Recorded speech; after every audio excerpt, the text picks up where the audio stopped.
Okay, so si Senator Loren at si Senator Pia finally got in touch with the NBI director. So they're here, they're here in the room. We have to turn off the lights dahil may putukan na nangyayari. Si Senator Pia and si Senator Loren called the NBI director.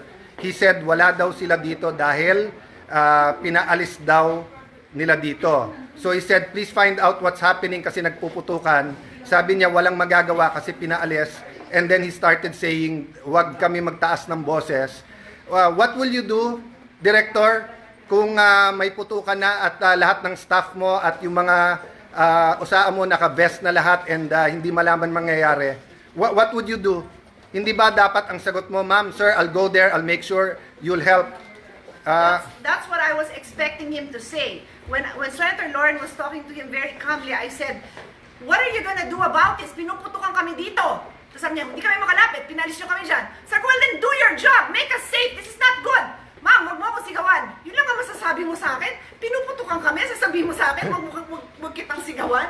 Sumisigaw ako dahil mataas ang emotion. So, I'll give everyone context. 4 senators got tips 30 minutes ago while we were talking na umalis na dito kasi may mangyayari. So, yung isa kapwa senador, yung iba kung sino-sino nagsabi.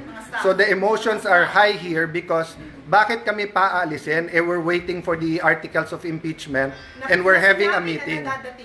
Nasabi lang dadating na. So, again, no? Kung sino nakikinig from the government, this is the Senate of the Philippines. We are allegedly under attack.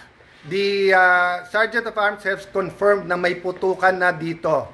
So please, kung sinong nanonood, sinong nakikinig, we expect yung tawagan namin would understand the emotions here and will say we'll do something about it. No? So the rest, mga nasa Senate, turn off the lights, stay low. Kung may active shooters, follow the protocols.